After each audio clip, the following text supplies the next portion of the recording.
pour le développement. Et c'est un élément dont je vous reparlerai à la fin de cette conférence, puisqu'à l'horizon 2025, vous savez qu'un pavillon des femmes sera célébré à l'occasion de la prochaine exposition universelle d'Osaka qui aura lieu au Japon. En tous les cas, l'expression créative des femmes peut modifier les comportements et une invention peut changer le cours de l'histoire. Et c'est le cas des travaux de la biologiste Lucie Randouin, dont une rue du lotissement de la Massey porte le nom.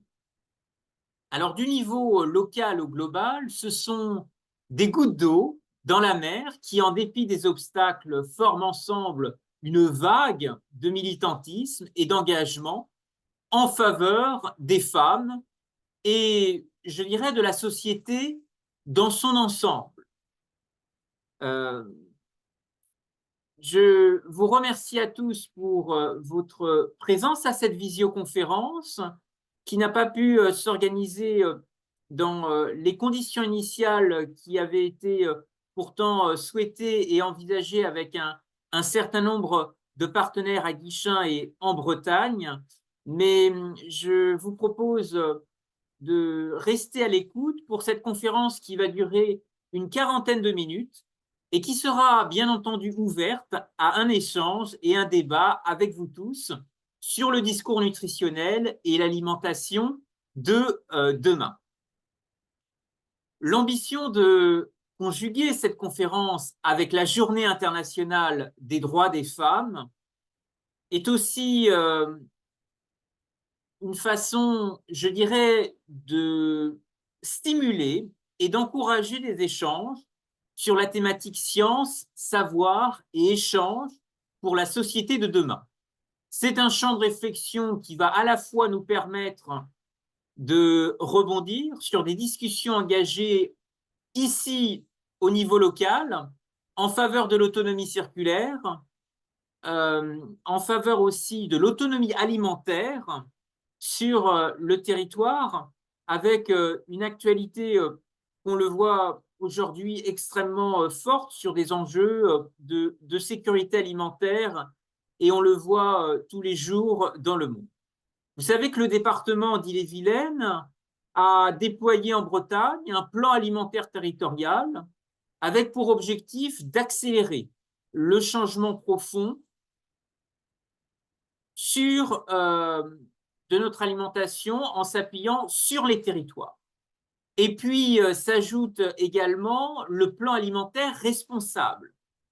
Et en écho au sujet de la conférence de ce soir, nous aurons l'occasion d'en débattre et d'échanger davantage pour valoriser des ressources circulaires, des activités transformatrices avec des chaînes de valeur qu'il est possible aujourd'hui de réinventer en lien avec la nutrition, la diététique, la sécurité alimentaire, j'en parlais tout à l'heure, et même la pharmacopée des plantes et des sciences du vivant. Alors, je vais maintenant introduire, si vous le voulez bien, le déroulé de la conférence avec un point de départ qui, en réalité, a plusieurs entrées.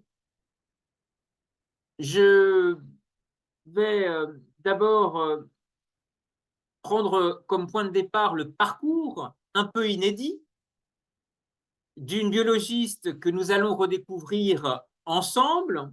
Elle représente aussi un fil mémoriel pour aller à la rencontre de pionniers et de découvreurs des sciences du vivant, et en particulier dans le domaine de la nutrition et de la diététique.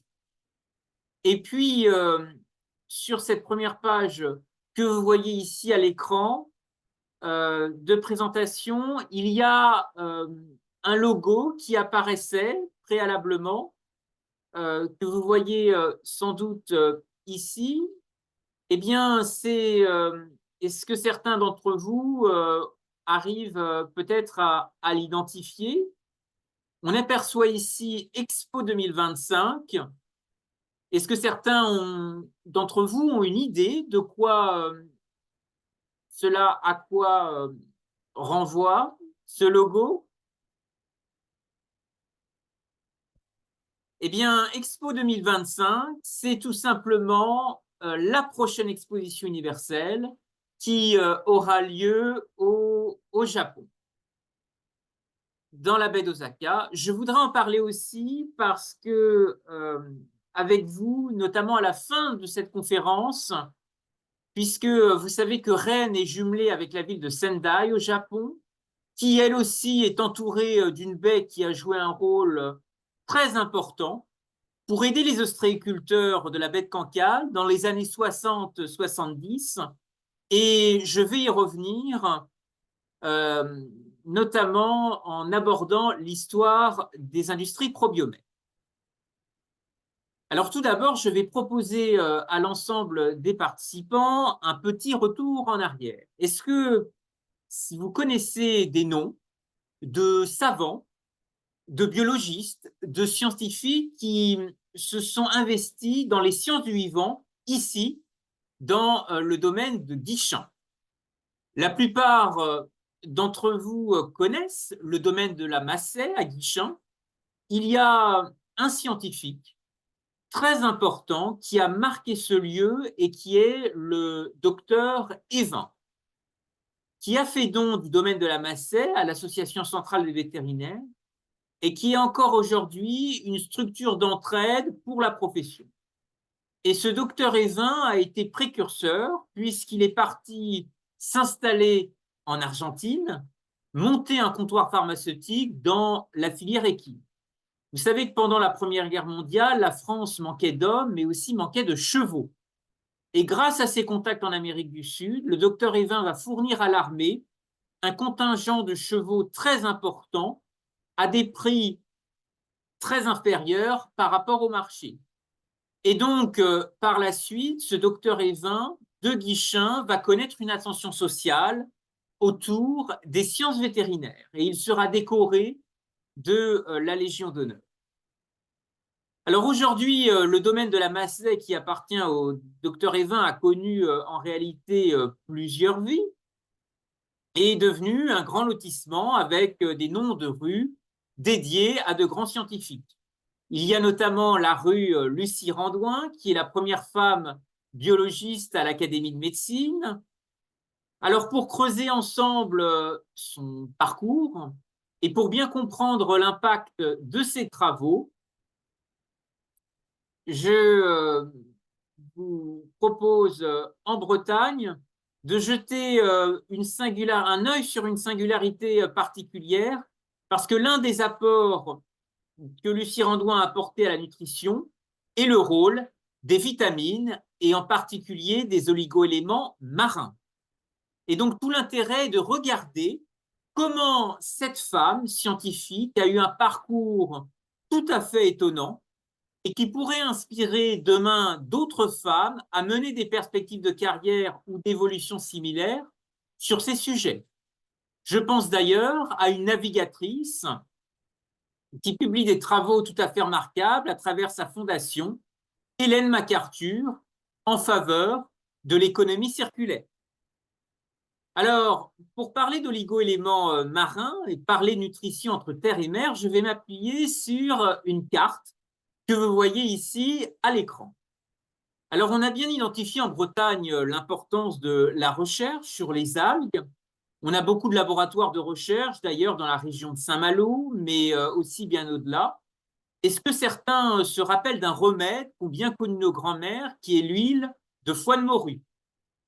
Alors, effectivement, euh, les pêcheurs de grands fonds sont allés chercher le secret de Terre-Neuve, juste en face de l'archipel de Saint-Pierre-et-Miquelon, où s'est développée la pêche à la morue, industrie historique qui a périclité depuis le moratoire qui a été décidé par le Canada. Eh bien, Lucie Randouin va identifier ces filières.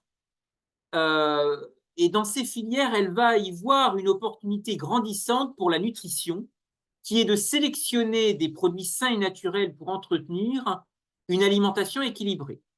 et elle aura à cœur, dans différents travaux qui sont orientés dans ce cheminement, de valoriser des filières. Typiquement, le gros sel de Noirmoutier, la pêche au saumon de Norvège, le sel de l'île de Ré. Il y aura aussi d'autres innovations importantes sur les algues et les minéraux marins issus de coquillages et en particulier du sable coquillé dans la baie du Mont-Saint-Michel. Et tout cela un peu finalement dans le courant, dans le sillon d'un courant qui est né au début du XXe siècle, qui est né notamment sur l'impulsion des travaux du plasma de Quinton, qui sont des ampoules d'eau de mer qui étaient prélevées en haute mer, notamment dans les Sargasses. Et c'est René Quinton, un biologiste, qui va porter ses travaux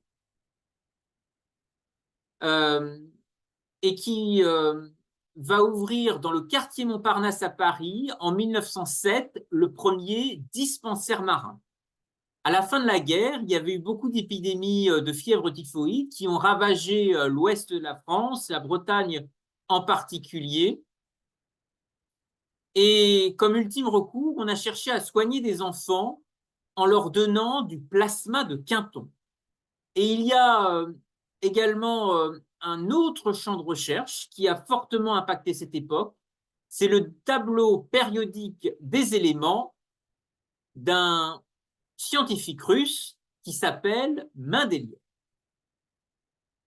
Alors, je vais maintenant m'attarder sur le parcours inédit de Lucie Randouin. Madame Randouin, née en 1885 et décédée en 1960, fut la première femme biologiste à l'Académie de médecine qui a imaginé en quelque sorte notre futur entre science et nature. Après le décès de Marie Curie en 1934, aucune femme n'est rentrée à l'Académie de médecine avant Lucie Randouin. Vous savez que Marie Curie réapparaît sur les devants de l'actualité avec ce fameux contentieux avec la mairie de Paris au niveau du pavillon des sources dans le 5e arrondissement de Paris et qui menace d'être détruit. Et il est vrai aujourd'hui, un siècle plus tard, la place des femmes dans les institutions médicales reste congrue. Alors, je ne vais pas m'attarder sur tous les titres et fonctions occupées par Lucie Randouin tout au long de sa carrière scientifique, mais je vais principalement citer qu'elle est la seconde femme agrégée de sciences naturelles. Vous avez ici l'une de ses principales publications qui fait référence aujourd'hui, mais il y en a bien d'autres, aux rations alimentaires équilibrées. C'est un sujet passionnant puisqu'elle a très vite fait le lien avec les problèmes d'alcoolisme et ses recherches s'inscrivaient pleinement dans un contexte historique marqué par la fin de la Seconde Guerre mondiale, par des tickets de rationnement, des pénuries alimentaires, et sous l'impulsion de Lucie Randouin et de Jean Trémolière, une première école publique va ouvrir à Paris sur les questions de nutrition. Je précise également qu'elle a joué un rôle très actif pendant les deux guerres. Pendant la guerre 14-18, Lucie Randouin a assuré à titre bénévole la direction des travaux pratiques au laboratoire de physiologie de la Sorbonne, en l'absence du chef des travaux et des préparateurs, tous mobilisés d'octobre 1914 à janvier 1918. On a retrouvé des archives, des témoignages de faits de résistance. Dans un courrier adressé au directeur du CNRS en octobre 1944, elle fait également mention d'autres faits de résistance au sein de son service durant l'occupation allemande. En effet, le laboratoire de physiologie de la nutrition qu'elle dirigeait a hébergé temporairement un prisonnier évadé qui fit partie des forces françaises de l'intérieur, un membre du comité directeur de l'OCM, une traductrice bibliographe d'origine russe, naturalisée française et de confession juive, ainsi que quelques hommes affiliés au laboratoire et réfractaires au service de travail obligatoire STO. De plus, un engagement dans des activités de prévention Euh, je voudrais à ce titre citer que, de même, en vue du maintien de la santé publique, Lucie Randouin n'a cessé de vulgariser ses connaissances et elle n'a cessé de faire, plus ou moins clandestinement, des conférences sur l'alimentation en zone libre et zone occupée. Par ailleurs, dans un souci de transmettre des connaissances, elle a vulgarisé un certain nombre de publications dans des conférences tournées vers le grand public. À ce titre, je vous précise que de 1910 à 1957, elle comptabilise près de 500 publications scientifiques, notes à l'Académie des sciences, à la Société de biologie, communication à la Société de chimie-biologie, à l'Académie de médecine. Elle a fait un très grand nombre d'interventions à la radio et participa à plusieurs émissions de télévision. En 1956, elle a été chargée d'organiser pour la radio et de faire elle-même, sous le nom de Tribune de la Santé, un enseignement public qui a duré 3 mois et qui a rencontré un grand succès. Et puis, elle a entretenu des relations épistolaires avec des innovateurs, avec des industriels bretons, et notamment mon arrière-grand-père lorsqu'il a fondé les industries probiomètres. Et donc, c'est une véritable ambassadrice des sciences, comme vous le voyez ici à l'écran. Elle a représenté la France comme déléguée française aux conférences internationales pour la standardisation des vitamines. Elle a également participé à des congrès scientifiques, à la fois français et étrangers, Boston, Rome, Madrid, Bruxelles, Constantia, Bâle, Berne et Lausanne en Suisse. Et puis, je crois que le cœur de son engagement a été justement de favoriser des produits sains et naturels et d'encourager la société française et le reste du monde de s'alimenter sainement. Elle a insisté sur l'influence primordiale d'une alimentation complète et correctement équilibrée sur la santé physique et morale des individus. Elle a formulé des règles d'équilibre alimentaire. Elle a insisté sur le rôle thérapeutique des rations. Et enfin, je pense, un enjeu humain et collaboratif que je trouve encore fondamental aujourd'hui, c'est le décloisonnement de l'innovation.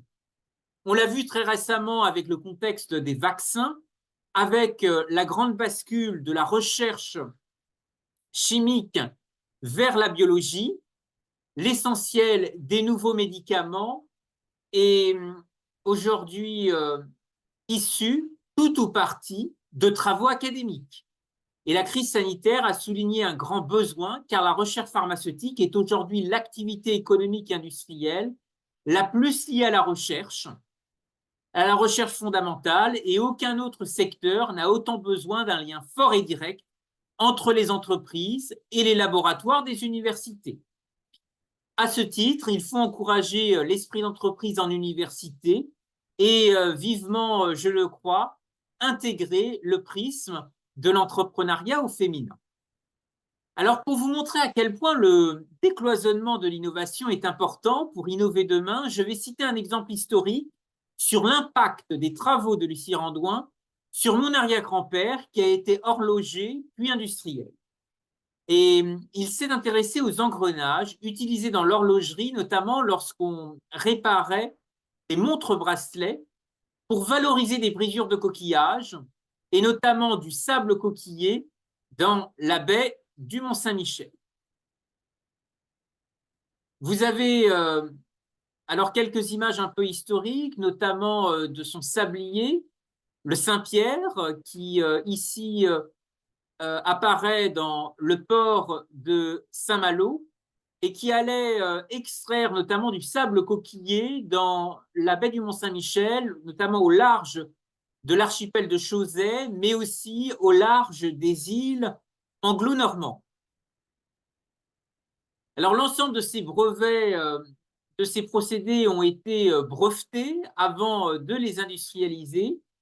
Et ce développement n'a pas uniquement concerné régionalement une échelle bretonne et locale, puisque le développement à l'échelle européenne, pardon, a été aussi très largement mené en direction de la Suisse, de l'Allemagne, outre-Manche avec le Royaume-Uni et même aux États-Unis dans une perspective transatlantique, avec des partenariats tout à fait atypiques qui ont été menés. En Auvergne, je pense notamment dans le département de l'Allier, aux relations qui se sont nouées avec des filières de l'économie monastique, et je pense en particulier aux moines de l'abbaye de Sept-Fonds, qui fabriquaient un complément alimentaire naturel qui existe toujours aujourd'hui, qui s'appelle la germaline. Et puis, cette biologiste, Lucie Randouin, dont nous parlons aujourd'hui ce soir, et qui a été agrégée, je le rappelle, en sciences naturelles en 1911, à une époque où l'agrégation était réservée aux hommes, puis doctoresse sciences en 1918, et la première femme à enseigner en Sorbonne et à rejoindre l'Académie de médecine. Donc, on retrouve effectivement des inspirations croisées entre de nombreux territoires, entre terre et mer, une vision très claire de l'économie circulaire qui est passionnante aujourd'hui sur tous les enjeux qui nous concernent. On le sent sur l'arc atlantique de manière sensible à travers soit des industries ou des territoires qui ont eu des pôles historiques orientés. Alors, je vous cite l'industrie morutière des Sables d'Olonne en Vendée, mais vous avez avec la Compagnie Générale Transatlantique le hangar à bananes qui a été un réservoir de valorisation, bien entendu, des vitamines, du magnésium et des nombreux échanges qui se sont développés avec les colonies. Et puis après les changements du monde agricole d'après-guerre, l'idée de se regrouper en filières, en syndicats pour être innovant est apparue de manière de plus en plus pertinente. Beaucoup de témoignages de cette époque existent, je pense en particulier à Nantes, grand port de l'arc atlantique, mais on pourrait situer d'autres régions, les cargos bananiers qui, de la Guadeloupe, de la Guinée et de la Côte d'Ivoire ont été aussi un moment privilégié d'échanges transatlantiques. Et puis ces fameux Terre-Neuva qu'on a bien connus en Vendée, à Trente-Moules, qui ont permis aussi de créer un sillon pour l'huile de foie de morue, la pêche, les pêcheurs de gros fonds au large, jusqu'au large de l'Europe du Nord et de la Norvège. Eh bien, toute cette quête de produits naturels a effectivement un lien évident avec d'autres minéraux marins, et je pense en particulier au sel. On pourrait citer aussi d'autres aventures qui se sont nouées en particulier à l'initiative des industries probiomères lorsque celles-ci ont rencontré des pénuries. Et ça a été en particulier le cas dans les années 60, notamment lorsque des maladies qui concernaient les huîtres ont décimé un certain nombre de parcs dans la baie du Mont-Saint-Michel. Et c'est à cette époque que des Japonais en particulier sont venus investir dans le Grand Ouest de la France. Et à ce moment, en 67, eh bien, la même année, la capitale bretonne, la ville de Rennes, s'est jumelée avec Sendai au Japon. Il a fallu bien entendu trouver des alternatives à ces pénuries, et c'est de la farine de manioc de Madagascar qui a été notamment trouvée auprès d'importateurs. Alors ces sujets sont essentiels aujourd'hui à travers l'agenda de grandes rencontres internationales, et je pense en particulier au COP. Je vais citer en particulier la COP23 de Glasgow en Écosse, qui a été intéressante pour réfléchir davantage à des alternatives, notamment en ce qui concerne la fin des sacs plastiques qui polluent très largement les océans. Et comment envisager justement cette transition? Eh bien, ce sont des sacs biologiques en amidon de manioc qui ont été imaginés, présentés à la COP23, une technologie indonésienne qui a véritablement inspiré de nombreux acteurs, notamment de pays africains. Mais je voudrais aussi citer l'intérêt de grandes entreprises, en particulier L'Oréal, et également une chaîne kenyane de supermarchés qui s'appelle Uchumi. Eh bien, l'océan, comme vous le voyez, est un écosystème à préserver qui est riche en minéraux marins, en oligo-éléments marins que Lucie Randouin a valorisés et qui ont aidé les industries pro-humères à prospérer et se développer. Eh bien, ce passage de témoin aujourd'hui est essentiel pour croiser les filières et innover demain. Innover demain avec notre environnement immédiat, qui est celui des îles du Ponant, un laboratoire d'innovation exceptionnel pour l'arc atlantique, l'arc Manche et des régions maritimes en première ligne comme la Bretagne, mais aussi la Normandie quand on pense à Chausey, la Nouvelle-Aquitaine et les Pays de la Loire également. Ce travail de la mer me fait effectivement penser à une œuvre d'un écrivain, Victor Hugo, qui est parti s'exiler à Guernesey, dans les îles anglo-normandes, et qui a écrit cette œuvre prophétique, Les Travailleurs de la mer, dans lequel cet enfant de Besançon, ce personnage illustre byzantin, euh, a imaginé la figure d'un roi au crinier de l'océan qui aurait trouvé le bonheur dans ses États. La constitution dont il est l'auteur refuse le droit d'entrée à l'or et à l'argent sans son autorisation, et la seule monnaie ayant cours est le coquillage dont la mer est l'inépuisable coffre-fort. Alors, quel coffre-fort les vallons de Haute-Bretagne ont aussi préservé? C'est le sel. Parce que la route du sel, de Guérande en passant par Redon, a aussi été un objet de toutes les convoitises pendant les frontières de l'Ancien Régime. Je pense en particulier à celle de Bretagne, qui a pendant longtemps stocké dans ses greniers cette ressource extrêmement rare. Aujourd'hui, l'héritage de Lucie Randouin a plusieurs dimensions. D'abord, à l'échelle du monde scientifique, un prix Lucie Randouin est attribué chaque année au cours des Journées nationales de diététique et de nutrition. Un timbre a été notamment porté dans le cadre d'un appel philatélique qui a démarré un peu plus de 2 ans et qui a reçu un retour favorable de la Poste qui officialisera ce timbre-poste à l'effigie de Lucie Randouin en 2025. Il y a donc, au-delà de cette aventure philatélique, un dialogue à réinventer au carrefour, comme je vous l'ai indiqué, des sciences, des échanges, et de ces femmes qui sont des pépites et qu'il faut identifier à travers de nombreux trésors. Et ce timbre sera certainement une façon de voyager, une façon de réinterroger le décloisonnement de beaucoup de filières, à l'image de cette initiative qui a été menée à Strasbourg, qui s'appelle l'Industrie magnifique, parce que sur les bords du Rhin, ce fleuve qui, depuis l'époque antique, a été un corridor d'échange exceptionnel, eh bien, en Alsace, l'Industrie magnifique fait rencontrer des industriels, des artistes, des chercheurs. C'est quelque chose qui est absolument essentiel aujourd'hui pour faire vivre des tiers-lieux dans nos territoires. Ce sont les briques de l'économie collaborative, ce sont aussi des moyens de redonner vie à des projets souvent ambitieux de reconversion, redonner des espaces qui, de tiers-lieux, peuvent redonner et retrouver pleinement leur vocation maritime. Et c'est à un niveau mondial des questions qui intéressent également des villes qui sont extrêmement exposées et qui exportent assez peu euh, denrées alimentaires. Pensez à Singapour, pensez à Dubaï, pensez à Hong Kong, pensez à Macao.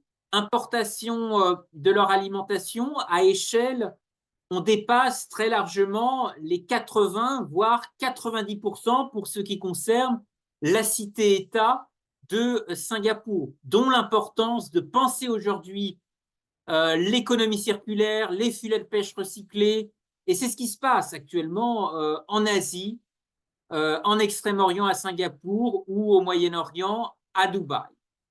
Alors cet appel en faveur de la conception d'un timbre a été soutenu par des élus de collectivités, des autorités scientifiques, des acteurs associatifs, et un dossier complet a été transmis à Philapost, qui est la direction du groupe La Poste chargée de l'émission de nouveaux timbres, qui fixe notamment le programme philatélique à année N+2. Ces sujets primordiaux d'éducation sont fondamentaux. Mieux se nourrir, mieux se soigner, ce sont des questions qui sont à retrouver aussi très largement dans le cadre d'expositions universelles. Et je voudrais souligner à l'horizon 2025 le thème qui a été retenu pour la prochaine exposition universelle qui va se dérouler à Osaka.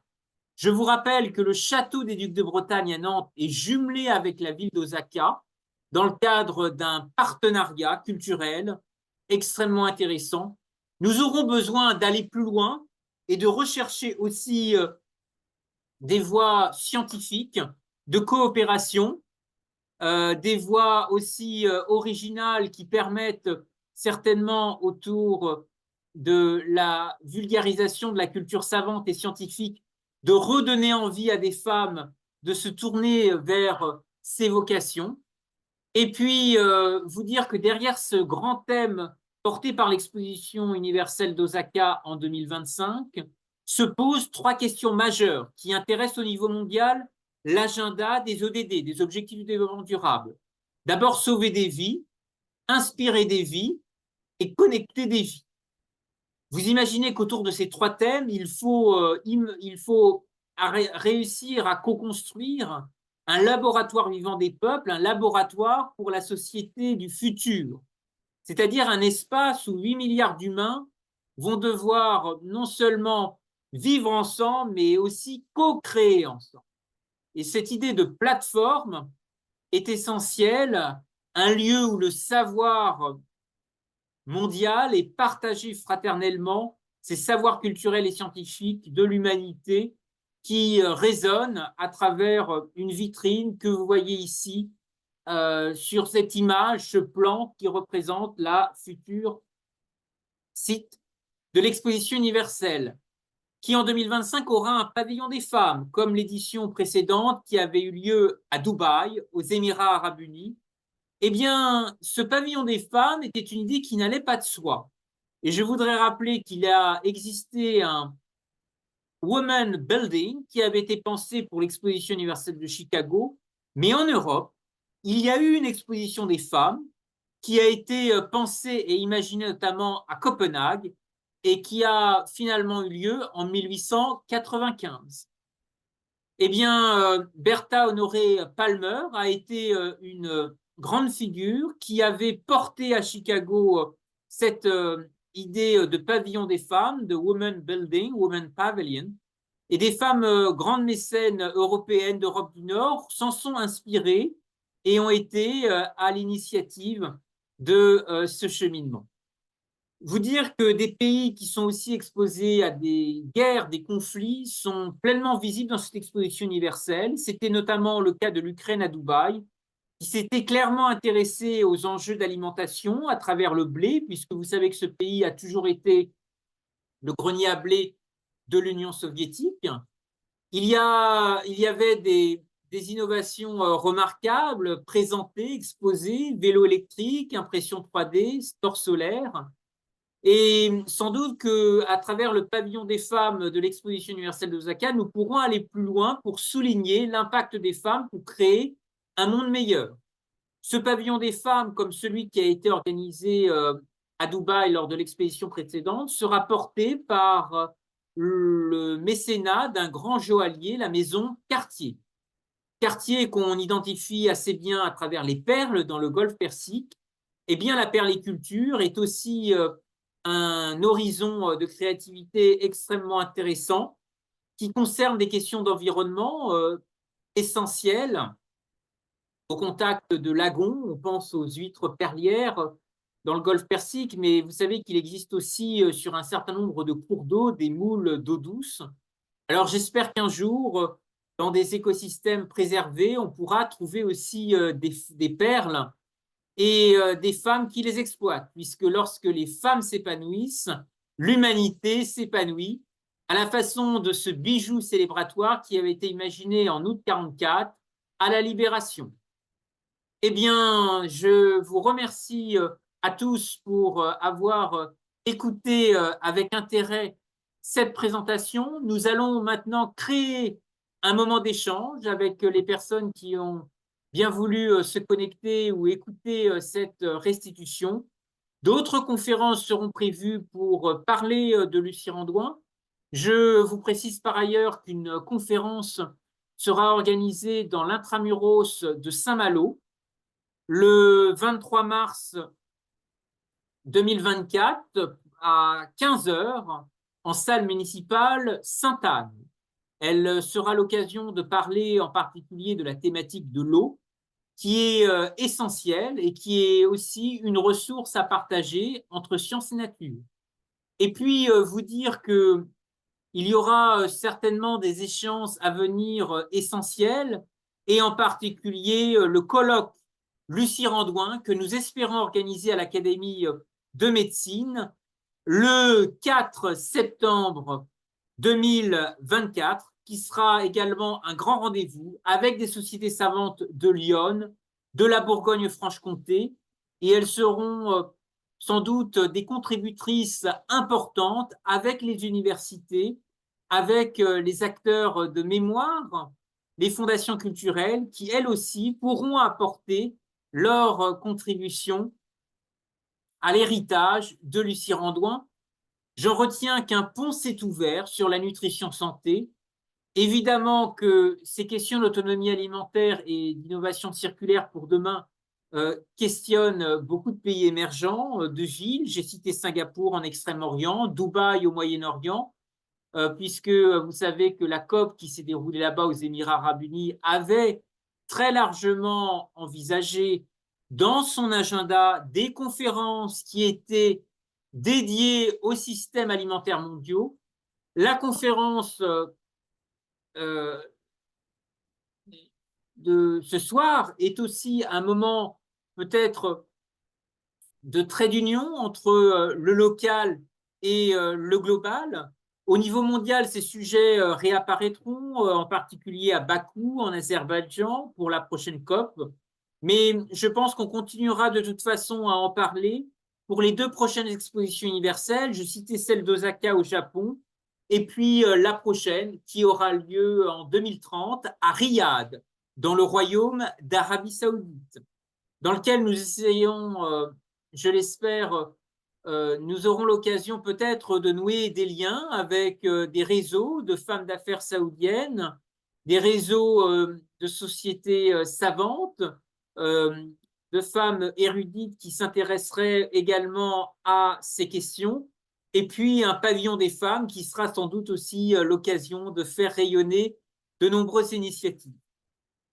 Alors, regardons et approchons 2025. Ce sera mon message de conclusion pour vous dire que 2025 est un moment privilégié pour une exposition universelle, et dans la tête des organisateurs japonais, il y a vraiment l'idée d'en faire un tremplin essentiel pour l'agenda 2030 qui notamment a fixé la cible des ODD à cet horizon 2030. Et donc, 5 ans avant la cible ambitieuse à atteindre, ces ODD, nous aurons besoin d'être vigilants, alertes, et de nous réunir ensemble pour concrétiser ces fameux objectifs du développement durable. Je ne vais pas tous vous les citer, les 17, mais vous savez qu'il y a parmi l'un des premiers objectifs, je crois que c'est l'objectif numéro 2, l'objectif fin zéro dans le monde est toujours pleinement d'actualité. C'est un défi qui doit aussi mobiliser les scientifiques et les sociétés civiles dans un décloisonnement des savoirs et des connaissances. On aura certainement besoin aussi de beaucoup d'innovation locale, et c'est ce qui fait le sens de cette restitution aujourd'hui auprès du public de Guichen, auprès du public breton et d'autres régions qui nous écoutent. Je vais vous proposer de répondre à l'ensemble de vos questions. J'ai vu aussi beaucoup de choses qui avaient été euh, notamment remontées dans la bulle de discussion, la capsule. Vous dire que de toute façon, cette conférence était également enregistrée et qu'elle sera, je l'espère, l'occasion de nourrir de prochains échanges. Je saluerai enfin, pour laisser la parole aux participants, le geste républicain de la ministre de la Santé, du Travail et des Solidarités, Madame Catherine Vautrin, qui a eu la gentillesse d'adresser un courrier s'excusant de ne pas pouvoir se déplacer à Guichen dans la perspective de la conférence Lucie Randouin qui était prévue à l'occasion de la Journée internationale des droits des femmes le 8 mars 2024. Ce courrier, par la voix de son chef de cabinet, a été transmis avec en amont, avec beaucoup d'avance, et j'ai été très heureux de lire cette correspondance. Et je voudrais la remercier très chaleureusement pour cette attention et cette délicatesse. Place aux questions et merci à tous pour votre attention.